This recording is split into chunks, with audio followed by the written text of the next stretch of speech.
r/AskReddit. What is your most disturbing secret? Story 1. I'm not really happy with my marriage or my wife. My wife has no concept of having money because she grew up poor. We're not rich, but we make way more than our lifestyle would suggest, and every time we need to make a major purchase, I have to spend weeks or months hounding her about not spending money she doesn't need to. She doesn't buy extravagant things, just is always buying something. Lunch at work, coffee, clothes the kids don't need, toys they definitely don't need. And despite her doing the bulk of the grocery shopping and meal planning, about 40% of the food we buy ends up in the trash because she can't be bothered to inventory what we have before going to the store. She's a teacher, which is fine, but she's grossly underpaid for her qualifications because she only wants to work for private Catholic schools. She says she doesn't care about her salary much, but also demands that we do things like go on vacation twice a year, eat out often, and buy things all the time. If she wants to spend $6,000 on a vacation, then it's the number one priority. If I want to spend $3,000 on a project for our house, then it can wait. That might all be forgivable if it weren't for the fact that I'm just not that attracted to her any longer. She was always overweight, but when we first started dating it didn't bother me. But after 2 kids she threw herself, both feet into the fat acceptance movement, and there is no rationalizing with her. If I tell her she's overweight, then I am being rude and should love her no matter what. If the doctor says it, then she seems to think that they're fat shaming her. I am not exactly Adonis, but I can keep up with my kids, while she never plays outside with them. It isn't so much that she's overweight, just that she refuses to even consider the idea that it could be a problem. She has convinced herself that it's the rest of the world that's wrong about obesity. She can go on all she wants about how BMI is a flawed system, but that argument loses steam when you're 5'4" and nearly 300 pounds. Story 2. Okay, this will probably cause me some shame, but it'll get buried, so I don't care.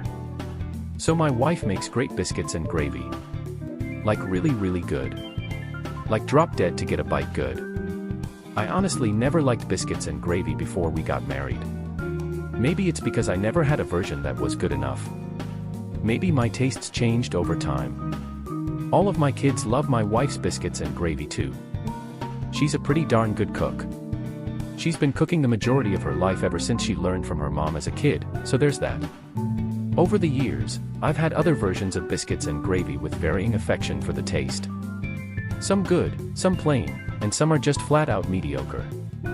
So, again, my wife's gravy with biscuits comes out on top every time without fail. Well, one day a friend of mine and his wife came over so we could all hang out. He offered to cook dinner for us. He said that he was going to make biscuits and gravy. Now, like I mentioned before, I never liked biscuits and gravy before I got married, and my wife had me try hers.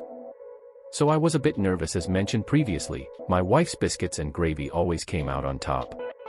When your friend comes over and cooks for you, how do you gently tell them that it's not good? Do you give them the fake sounding, "My stomach has been messed up all day"?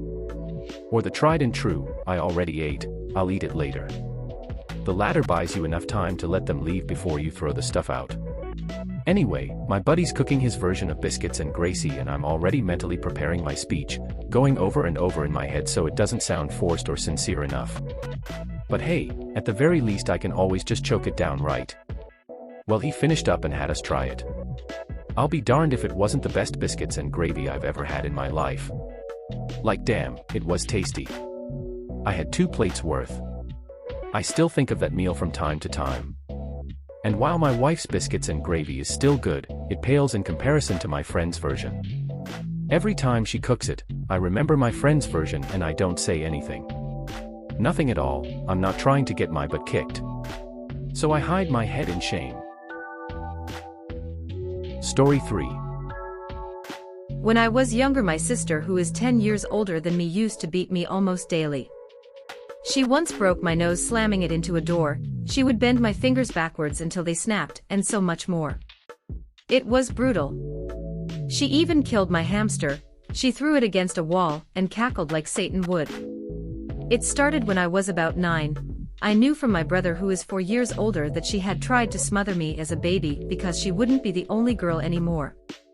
So it really was seeded as pure hate for me since the time I was born. I did terrible in school, had no self-esteem, kids bullied me to literally no end no matter what I did to prevent it, it was horrible.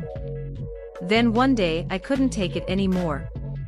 My sister was a model, she did drugs often. I knew she did because I saw her do it. However, my parents, who didn't know she was abusing me, found out that night. I brought down the folded paper she kept her drugs in that she kept inside of her purse. I told my mom, I don't think this is makeup. I wanted to use her powder for my face. And set it down. My dad, being worldly, Navy, Korean War, traveled etc., dipped his finger in it and rubbed it across his teeth like the movies. And stepped back. He went under the sink and got black bags. As he was doing it, I confessed what she did to me. I was a wreck, my dad told my mom and me to follow him. I continued telling them the physical and psychological stuff she did to me while my father emptied her entire room into the bags and chucked them out the bedroom window onto the lawn. They felt terrible. They didn't realize she was doing it and just thought I was a klutz. Then I told them what would happen to me if I told them the real reason why I held it in so long. She said she would set fire to my room and nail my door shut if I told you. Ironically, my father had found a hammer and nails under her bed. And that made him rage bad and throw a bag straight out the window with a sickening shatter from the glass in the bag. She was 21, college student, sorority type stuff, modeled, and everyone loved her. I was the fat, sickly kid who was never as good as her sister. Her voice still lives rent-free in my head at times when I feel especially unattractive. It probably always will. My sister got her own place and has had the perfect life since and seems to still be on her usual ways. She posts to Facebook bashing Christianity, the homeless, etc. No one except a few friends of mine and my husband knew this happened to me. My parents never looked at her the same at holidays. My mother, before she died, confided in me that she always wondered if something was wrong with my sister because she has always been evil and cruel to people. Edit, I haven't spoken to her since my mom died 20 years ago. Same with my brother. He knew it was happening to me and did nothing to protect me or tell my parents. Story 4. I almost killed a man. Back when I was younger, me and the neighborhood bully had BB guns. This was Texas, so of course we did. It looked like a Henry, lever-action BB gun, and you would load all the BBs in the tube below the barrel.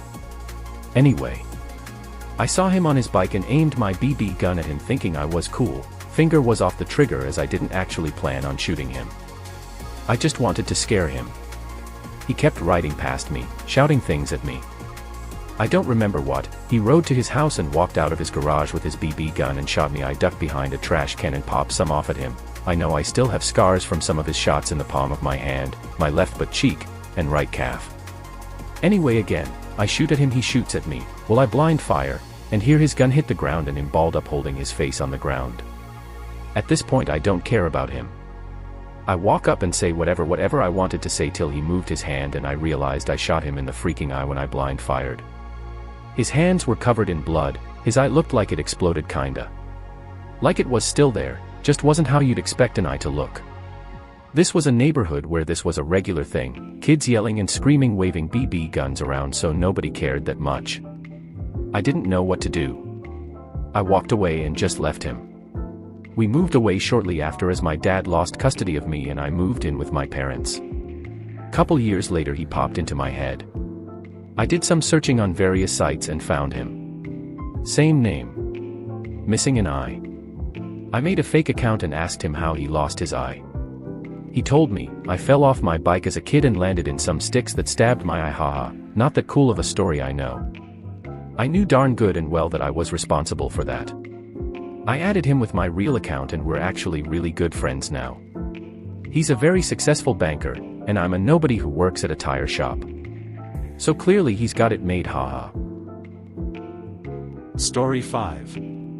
When I was 7 or so, our family only had one phone that we used for communication. This was like 2005. I remember as a kid I used to entertain myself for hours browsing the simple apps and watching the stock demo videos it came with over and over again. One other thing I did was go on the text section and just randomly mash letters and words. My family's Chinese, so this phone could type in Mandarin at the time. I remember I sometimes would press mash a bunch of random numbers as the recipient and then press send, and because it was usually an unnaturally long number, every time it would say the number was invalid. Then came one night where I was messing around on that phone, and wrote in Mandarin, "You must send a picture of your wiener." Don't ask me why.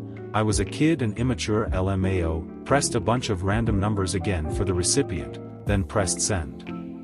Somehow, against all odds, I had managed to insert a sequence of numbers that was an actual phone number, because the next thing I knew the screen said, "Message sent successfully." I don't know who that number is and it still haunts me to this day, the fact that I'd basically sent someone in the world a message in Mandarin telling them to send a picture of their wiener.